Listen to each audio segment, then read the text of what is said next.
नमस्कार दोस्तों, कैसे हैं आप सब। आप सभी का स्वागत है आपके अपने चैनल राजीव कॉम्पिटिटिव क्लासेस में। दोस्तों, सबसे पहले आज आप लोगों के लिए खुशखबरी है। प्रधान शिक्षक, विशिष्ट शिक्षक, प्रधानाध्यापक का मूल वेतन निर्धारण को लेकर खुशखबरी है।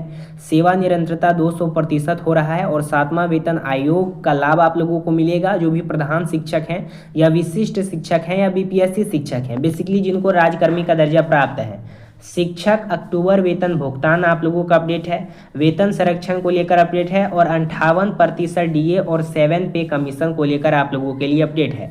वीडियो काफ़ी ज़्यादा इंपॉर्टेंट है, वीडियो को तमाम ग्रुप में शेयर कीजिएगा। और एक और बात मैं शुरुआत में कह देना चाहता हूँ कि आज आप लोगों का छठ पर्व है। छठ पर्व के लिए आप लोगों का हार्दिक शुभकामनाएं। कल से छठ आप लोगों का स्टार्ट हो गया है। आज आप लोगों का यहाँ पे खरना है, अरमाइन है। कल आप लोगों का कदुआ भात हो चुका है। तो उसके लिए छठ पर्व की ओर से राजीव कॉम्पिटिटिव क्लासेस की तरफ से छठ वर्ष की हार्दिक शुभकामनाएं। वीडियो को हम लोग शुरू करते हैं। अब सबसे पहले देखिए, आप लोगों के लिए अपडेट है। विशिष्ट शिक्षकों की सैलरी फिक्सेशन फिर फंसी है। शिक्षा विभाग ने लगातार पत्र जारी किया, लेकिन विशिष्ट शिक्षकों की अंतिम सैलरी अक्टूबर तक फिक्सेशन नहीं हो पाया। आरोप है कि कई प्रखंड शिक्षा पदाधिकारी सेवा सत्यापन और सर्विस बुक के नाम पर फाइलें रोक करके वसूली करते हैं, जिसके चलते फिक्सेशन नहीं हुआ और वेतन रुका हुआ है। देखिए, मैं एक और बात आप लोगों को बता देना चाहता हूं। बहुत पहले यहाँ पे आप लोगों का आश्वासन दिया गया था कि शिक्षा विभाग के द्वारा मंजूरी दे दिया गया था कि सभी शिक्षकों को दीपावली के समय वेतन दे दिया जाए। और आप लोगों का वेतन बहुत दिन से यहाँ पे फंसा के रखा गया है, बीपीएससी वालों का, विशिष्ट वालों का, नियोजित वालों का, या फिर जो प्रधानाध्यापक हैं सभी शिक्षक का। और जब भी यहाँ पे जो बीएलओ या डीओ होता है, जो शिक्षा विभाग में जो प्रखंड स्तर से जो जिला स्तर से शिक्षा पदाधिकारी होता है, जब उससे पूछा जाता है कि आप रोक करके क्यों रखे हैं वेतन जी, जब आप लोगों का यहाँ पे पास कर ही दिया गया है, तो उनके द्वारा कहा जाता है कि वो सर्विस बुक के नाम पे, या फिर अभी आप लोगों का इलेक्शन कमीशन के द्वारा लगा दिया का कि अभी आचार संहिता लागू हुआ है, इसकी वजह से हम पेमेंट नहीं दे सकते हैं। अब आचार संहिता से इससे क्या कनेक्शन है? तो यहीं पे शिक्षकों का आरोप लगाया गया है कि जो भी शिक्षा पदाधिकारी हैं उनके द्वारा वसूली किया जाता है। और ये सही बात है। भारतीय संविधान का आप लोगों का 3 अंग है। सबसे पहला एग्जीक्यूटिव है, जुडिशरी है, लेजिस्लेटिव है। उसके बाद चौथा आप लोगों का मीडिया को भी माना जाता है। लेकिन यहाँ पे आप लोगों का अच्छे रूप से पहले पॉलिटिशियन जो है वही काम नहीं कर रही है, वही तो घूसखोरी कर रही है। तो जो उसके नीचे जो डिस्ट्रिक्ट में जो भी अलग अलग मंत्री हैं या फिर पदाधिकारी हैं, एमएलए एमपी हैं, या फिर उसके नीचे जो भी कलर के हैं, वो सब के सब घूसखोर हैं। ये सभी को पता है। इसी कारण से आप लोगों का वसूली किया जाता है और आप लोगों का पेमेंट अटका के रखा जाता है। तो इसका गलती क्या है? गलती किसका है? सबसे बड़ा गलती है शिक्षा पदाधिकारी का। और इसका भी जो हेड होगा उसका भी गलती है, क्योंकि जब वहाँ से आश्वासन आ गया कि सभी लोगों को पेमेंट दे दिया जाए, लेकिन इन लोगों के द्वारा पेमेंट पास नहीं किया गया। ये सबसे बड़ी गलती शिक्षा पदाधिकारी की है। लोगों का अपडेट है। विशिष्ट शिक्षकों का वेतन संरक्षण सेवा अनिवार्य नहीं। गया जिला शिक्षा पदाधिकारी कार्यालय ने सभी प्रखंड शिक्षा पदाधिकारी और चिन्हित मध्य विद्यालय में प्रधानाध्यापक को निर्देश दिया है कि विशिष्ट शिक्षकों के वेतन संरक्षण यानी पे प्रोडक्शन के लिए 31 दिसंबर 2024 के मूल वेतन निर्धारण प्रपत्र तुरंत उपलब्ध कराएं, जबकि सेवा पुस्तिका जमा करना फिलहाल अनिवार्य नहीं है। जिला कार्यक्रम पदाधिकारी आनंद कुमार ने कहा कि अधूरे प्रपत्र के कारण भुगतान प्रक्रिया बाधित है, इसलिए सभी से शीघ्र कार्रवाई करने का आग्रह किया गया। देखिए, शिक्षा विभाग में जो भी हैं, शिक्षा विभाग में बहुत सारे घूसखोर पदाधिकारी बैठे हुए हैं। इन्हीं लोगों के चलते आप लोगों का पेमेंट जो है वो पास नहीं किया गया है। सिंपल सी यही आंसर है इसका। हेड मास्टर, हेड टीचर, प्रधान शिक्षक का सिर्फ 10% भुगतान, 90% अभी भी लंबित हुआ है।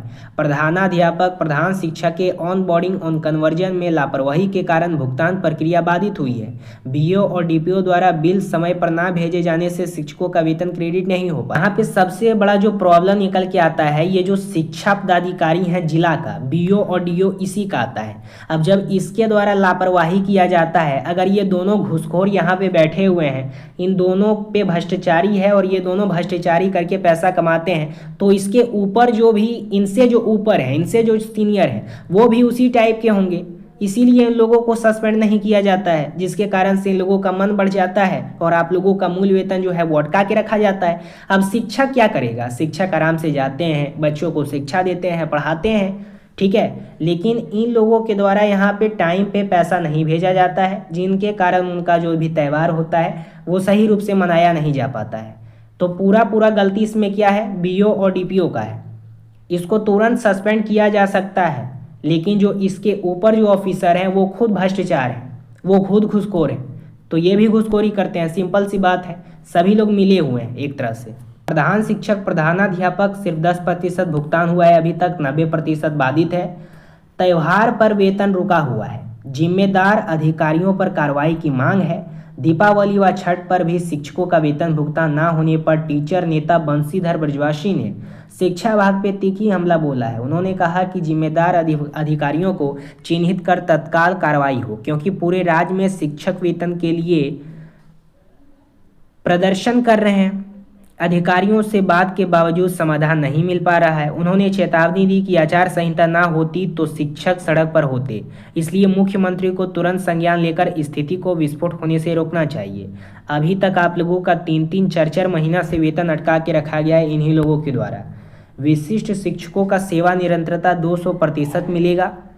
ये जो स्नातक निर्वाचित क्षेत्र के जो एमएलसी हैं बंसी, उनके द्वारा कहा गया है कि विशिष्ट शिक्षकों की सेवा निरंतरता उनका संवैधानिक अधिकार है और यह लाभ हर हाल में मिलेगा। उन्होंने बताया कि मुद्दे को सदन में मजबूती से उठाया गया है तथा बिहार विधान परिषद की शिक्षा समिति ने सरकार को अनुशंसा भेज दी है। ब्रजवासी ने स्पष्ट किया कि जब पे प्रोटेक्शन और वेतन निरंतरता दी जा चुकी है तो सेवा निरंतरता रोकने का कोई आधार नहीं बचता। उन्होंने भरोसा दिलाया कि सरकार प्रक्रिया पूरी कर रही है और शिक्षकों को जल्द इसका लाभ मिलेगा। साथ ही समस्थायी इंडेक्स के लिए भी संघर्ष जारी रहेगा। देखिए, मैं एक अब बात आप लोगों को बता देना चाहता हूँ। बात कुछ ऐसी है ना कि ये जो आप लोगों का संविधान है इसमें स्पष्ट रूप से बताया गया है आर्टिकल्स में कि समान काम के बदल समान वेतन दिया जाएगा।